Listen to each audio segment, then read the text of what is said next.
ஸ்ரீபத்மம் YouTube channel நேயர்களுக்கு வணக்கம். நம்ம சேனல்ல இதுவரைக்கும் தேவார பாடல் பெற்ற தலங்கள் தமிழகத்தில் உள்ள சில முக்கியமான கோயில்களை பற்றி நாம இதுவரைக்கும் பார்த்திருக்கோம். இன்னைக்கு நாம பார்க்க போற கோயில் முதன்முறையாக கேரளாவில் உள்ள ஒரு பழமையான தேவார பாடல் பெற்ற சிவாலயம். பொதுவாகவே கேரளாவில் உள்ள கோயில்கள் அப்படின்னு பார்க்க போனா சபரிமலை ஸ்ரீ ஐயப்பன் கோயில், குருவாயூரப்பன் கோயில், திருச்சூர் வடக்குநாத சுவாமி கோயில், சோட்டானிக்கர பகவதி அம்மன் கோயில், இந்த மாதிரியான ஒரு சில கோயில்கள் தான் தமிழர்களுக்கு பெரும்பாலும் அறிமுகமாயிருக்கும். இன்னைக்கு நாம பார்க்க போற கோயில் தமிழர்களுக்கு பெரும்பாலும் அறிமுகம் இல்லாத குறிப்பிட்ட சிலருக்கு மட்டுமே தெரிந்த ஒரு அற்புதமான பழமையான சிவாலயம். வரலாற்று தொடர்பு அப்படின்னு பார்க்க போனா கிட்டத்தட்ட 1400 ஆண்டுகளுக்கு பழமையான வரலாறு நமக்கு கிடைச்சிருக்கு. தேவாரத்தை அது பாடப்பெற்ற கோயில்களை வரிசைப்படுத்தும் போது சோழ நாடு, அதிலும் குறிப்பா காவிரியின் வடகரை, தென்கரை, அப்புறம் தொண்டை நாடு, நடுநாடு, பாண்டிய நாடு, ஈழ நாடு, மலைநாடு, இந்த மாதிரி வகைப்படுத்தி வச்சிருக்கிறாங்க. இதுல மலைநாடு அப்படின்னு பார்க்க போனா கேரளாவை குறிக்குது. அந்த வகையில பார்க்கும்போது கேரளால நமக்கு கிடைத்த ஒரே தேவார பாடல் பெற்ற தலம் இன்னைக்கு நாம பார்க்க போற திருவஞ்சைக்களம் ஸ்ரீ மகாதேவர் கோயில். இந்த கோயில் தேவாரத்துல திருவஞ்சைக்களம் என்று அழைக்கப்படுகிறது. அஞ்சைக்களத்து அப்பர் அப்படிங்கிறது சுவாமியோட திருநாமம். அங்கே கேரளால திருவஞ்சிக்குளம் ஸ்ரீ மகாதேவர் கோயில் அப்படின்னு அழைக்கப்படுது. இப்ப இந்த கோயிலை பத்தி பார்க்கலாம் வாங்க.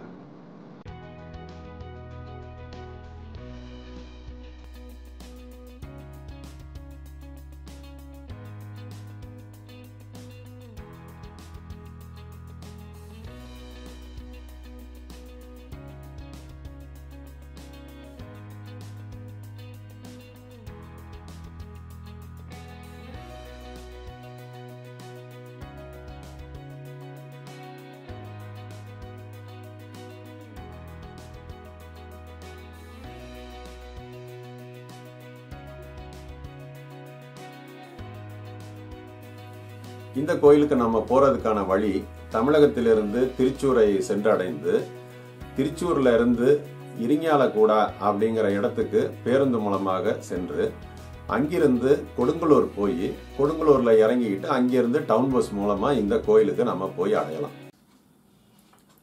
இந்த கோயிலுக்கு பின்னாடி மிக அற்புதமான ஒரு வரலாற்று சம்பவம் இருக்கு. அதற்கு பார்க்க போனோம் அப்படின்னா நம்ம 2 நாயன்மார்களை பத்தி நாம பார்க்கணும். அதுல முதலாவதாக இந்த கேரளத்தில் உள்ள மகோதை என்கின்ற தேசத்தை அரசாண்ட சேரமான் பெருமாள் நாயனார் அப்படிங்கிற களரிற்றறிவார் நாயனாரை பற்றி நம்ம பார்க்கணும். இவருடைய பக்தி எத்தகையது அப்படின்னா, இவர் தினந்தோறும் தன்னுடைய அரண்மனையில இருந்து அங்க இருக்கக்கூடிய இந்த திருவஞ்சைக்களம் ஸ்ரீ மகாதேவர் கோயிலுக்கு அர்த்தஜாம நேரத்துல போய் இறைவனை வழிபடுவது மரபு. அந்த மாதிரி தினந்தோறும் அர்த்தஜாம நேரத்துல இறைவனை வழிபடும் போது அந்த இறைவனுடைய திருச்சிலம்பொலிய காதில் கேட்கக்கூடிய ஒரு அருள் வாய்ந்தவர் இவர் இந்த சேரமான் பெருமாள் நாயனார். களரிற்றறிவார் அப்படிங்கிற பெயருக்கு காரணமே இறைவனுடைய களலின் சத்தத்தை கேட்கக்கூடிய ஒரு அற்புதமான வரத்தை பெற்றவர் அப்படின்னு அர்த்தம். இவருக்கு இன்னும் பல சிறப்புகள் உண்டு. அதாவது திருநீற்றின் பெருமையை சொல்லும்போது பெரிய புராணம் ஒரு நிகழ்ச்சியை சொல்லுது. இவர் ஒரு முறை அந்த தேசத்தினுடைய கடற்கரை ஓரமாக சென்று கொண்டிருந்த நேரத்துல அந்த வெண்மையான வண்டல் மண் படிந்திருக்கக்கூடிய அந்த பகுதியில போயிட்டு இருக்கும்போது ஒரு சலவை தொழிலாளி அவர் அங்க துணிகளை துவைத்து கொண்டிருக்கும் போது அந்த தொழிலாளுடைய மேனி முழுக்க அந்த வெண்மணல் பரவி இருந்த போது அது தூரத்தை இருந்து பார்க்கும்போது அவர் திருநீர் பூசி இருக்கிற மாதிரி ஒரு தோற்றத்தை கொடுக்குது. இத தூரத்துல வந்துகிட்டு இருந்த இந்த சேரமான் பெருமாள் நாயனார் பார்த்த உடனே அந்த தொழிலாளி திருநீர் பூசி இருக்கிற மாதிரி தெரியவும் விரைந்து அவர் பக்கத்துல சென்று குதிரையை விட்டு இறங்கி அந்த சலவை தொழிலாளிய வணங்குறாரு. வணங்கி சொல்றாரு, அடியேன் அடிச்சேரன் அப்படின்னு சொல்றாரு. ஒரு தேசத்தை ஆளக்கூடிய மன்னன் சலவை தொழிலாளிய பார்த்த உடனே பணிந்து வணங்குறார். அந்த கோலத்தை பார்த்து வணங்குறார். இதை பார்த்தோன்ன திடுக்கிட்டு போன அந்த சலவை தொழிலாளி உடனடியா மன்னனை வணங்கி அடியேன் வண்ணான் அப்படின்னு சொல்றாரு. அந்த அளவுக்கு திருநீற்று பொழிவை பார்த்த உடனேயே வணங்கக்கூடிய அளவுக்கு திருநீற்றின் மேல மிகப்பெரிய பக்தி கொண்டவர் இந்த சேரமான் பெருமாள் நாயனார். சேரமான் பெருமாள் நாயனார் தினந்தோறும் கோயிலுக்கு சென்று இறைவனை வழிபட்டு இறைவனுடைய கால் சிலம்பொலி சத்தத்தை கேட்டுக்கொண்டிருந்த ஒரு காலகட்டத்தில் ஒரு நாளைக்கு அந்த அர்த்தஜாம நேரம் தாண்டியும் இறைவனுடைய சிலம்பொலி இவருக்கு காதுல கேட்கல. இவருக்கு மனசு ரொம்ப வருத்தம் அடையுது. அப்ப இறைவனிடத்துல சென்று முறையிடும் போது கொஞ்சம் தாமதமா அந்த சிலம்பொலி காதுல கேட்குது. அதற்கான காரணத்தை இறைவன்கிட்ட கேட்கும்போது இறைவன் சொல்றாரு, திருவாரூர்ல உள்ள சுந்தரமூர்த்தி சுவாமி தேவாரம் பாடினால அந்த தேவாரத்தை கேட்டு நான் மயங்கிட்டேன், அதுல இருந்து மீண்டு நான் வருவதற்கு கொஞ்சம் தாமதமாகுது அப்படின்னு சொல்லி சொல்றாரு. இறைவனையே மயக்கக்கூடிய ஒரு தேவாரமா, அப்படிப்பட்ட தேவாரத்தை பாடுறது யாருன்னு சொல்லி சேரமான் பெருமாள் நாயனார் இறைவன்கிட்ட கேட்கிறார். அப்போ சுவாமி சுந்தரமூர்த்தி நாயனாரை பத்தி சொல்றாரு. அப்ப அத்தகைய அந்த சுந்தரமூர்த்தி சுவாமியை நம்ம பார்க்கணும் அப்படின்னு சொல்லி இவருக்கு ஆர்வம் மேலிடுது. அதே நேரத்துல இங்க தமிழகத்துல பல கோயில்களுக்கு சென்று தேவாரம் பாடிக்கொண்டிருந்த சுந்தரமூர்த்தி சுவாமிக்கு சேரமான் பெருமாள் நாயனாரை பத்தி தெரிய வருது. அதனால அவரை போய் பார்க்கணும் அப்படின்ட்டு இங்கிருந்து அவர் கிளம்பி போறார். கிளம்பி போய் இங்கிருந்து போறப்பே பல தலங்களை வழிபட்டு மலைநாட்டுக்கு, அதாவது கேரளாவுக்கு போறார்.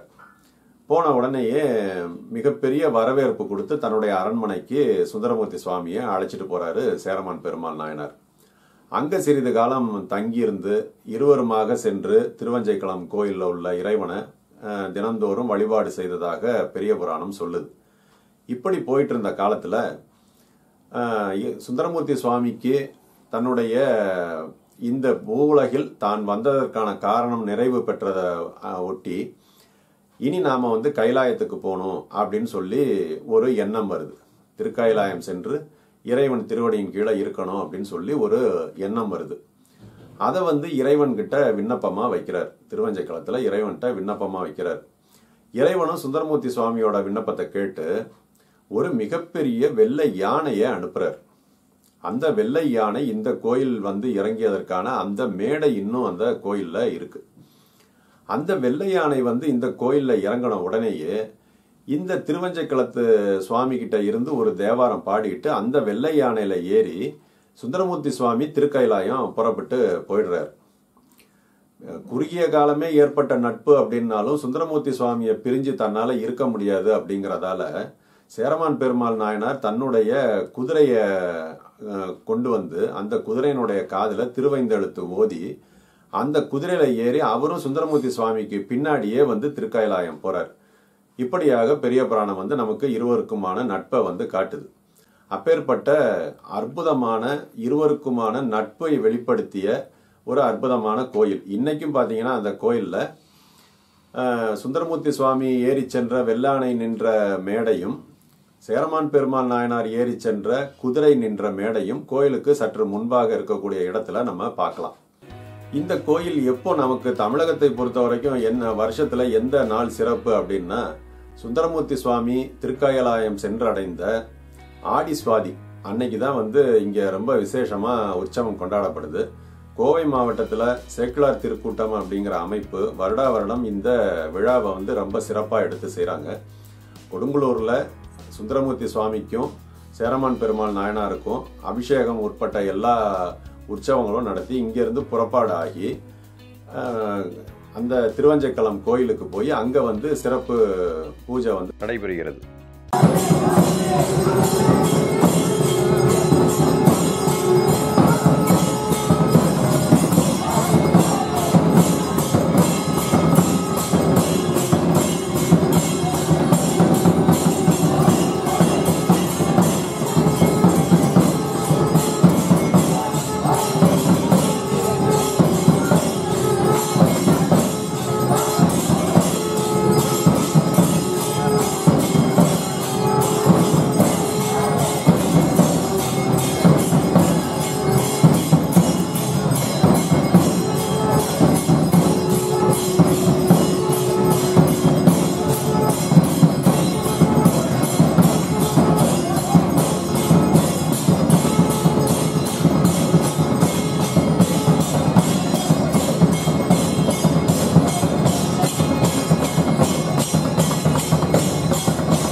இங்கிருந்து கேரளாவுக்கு கோயில் தரிசனம் பண்ண போறவங்க, திருச்சூர் இந்த மாதிரியான கோயில்களுக்கு தரிசனம் பண்ண போறாங்க, அங்கிருந்து மிக அருகாமையில் உள்ள இந்த கோயிலை அவசியம் சென்று தரிசிச்சுட்டு வாங்க. ஏன்னா ஒரு 1400 ஆண்டுகளுக்கு முந்தைய வரலாறு கொண்ட நம்ம தமிழர்களுடைய அந்த தேவாரத்தோட தொடர்பு கொண்ட ஒரு கோயில் அப்படின்னா கேரளாவில் இருக்கிற ஒரே கோயில் இதுதான். இந்த கோயிலுக்கு தனி தேவாரம் உண்டு. தானனை முன்படைத்தான் அப்படின்ட்டு தொடங்குற சுந்தரமூர்த்தி சுவாமியோட தேவாரம் உண்டு. தலைக்கு தலைமாலை அணிந்ததென்ன அப்படிங்கிற தேவாரமும் உண்டு. இந்த கோயிலை ஒட்டி இன்னொரு சிறப்பும் உண்டு. அதாவது என்னன்னா, இங்கிருந்து சுந்தரமூர்த்தி சுவாமி வெள்ளானையில கிளம்பி திருக்கைலாயம் போயிடுறாரு. அவரை பின்தொடர்ந்து சேரமான் பெருமாள் நாயனார் அவரும் போயிடுறாரு. இந்த தானனை முன்படைத்தான் அப்படிங்கிற அந்த தேவாரம் பாடி முடிக்கிறப்போ சுந்தரமூர்த்தி சுவாமி திருக்கைலாயம் சென்றடைந்ததாக புராணம் சொல்லுது. அங்க முடிகிற அந்த தேவாரத்தை சமுத்திரராஜன்ட்ட கொடுத்து இந்த கோயில் சுவாமி கிட்ட கொண்டு சேர்க்க சொன்னதா பெரிய புராணம் சொல்லுது. அந்த வகையில அந்த அந்த தேவாரம் சேர்ந்த இடம் அந்த மகோதய தேசத்துல உள்ள கடற்கரை. இப்போ வழக்குல காரை அப்படின்னு சொல்றாங்க அந்த பகுதியில. அதாவது கொடுங்கலூர்ல இருந்து காரை அப்படின்னு கேட்டோம்னா பஸ்ல ஒரு அரை மணி நேரத்துல போகக்கூடிய தொலைவுல இந்த கோயில் இந்த கடற்கரை இருக்கு. ஒரு 12 கிலோமீட்டர் தொலைவுல இந்த கடற்கரை இருக்கு. ரொம்ப இயற்கை சூழல்ல ரொம்ப அற்புதமான ஒரு கடற்கரை. வழக்கமா ஆடி சுவாதி அன்னைக்கு இங்கிருந்து போகக்கூடிய தமிழர்கள் அந்த திருவஞ்சைக்களத்துல அந்த கோயில்ல தரிசனம் பண்ணி முடிச்ச கையோட இந்த கடற்கரைக்கு சென்று அங்கிருக்கக்கூடிய மணல்ல சிவலிங்கம் ஸ்தாபிதம் பண்ணி அதற்கு வழிபாடு செய்வது ஒரு வழக்கமா இன்னைக்கும் இருக்கு.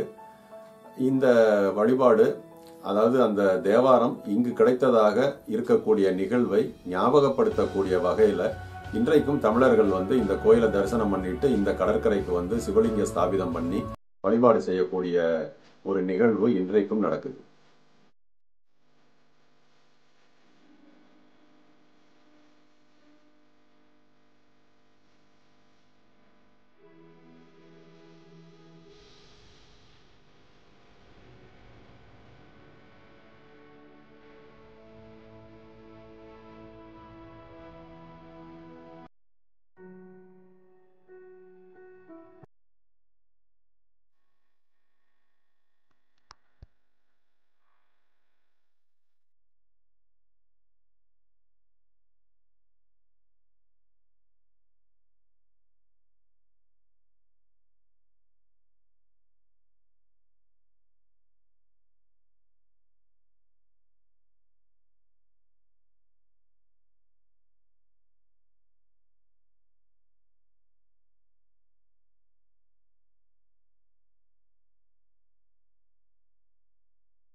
இப்படி கேரளாவுக்கு போன இந்த கோயிலையும் இந்த கொடுங்கலூர் பகவதி அம்மன் கோயிலையும் அங்கிருந்து இந்த காரை அப்படிங்கிற அந்த கடற்கரை பிரதேசத்திற்கும் சென்று அவசியம் தரிசனம் பண்ணிட்டு வாங்க.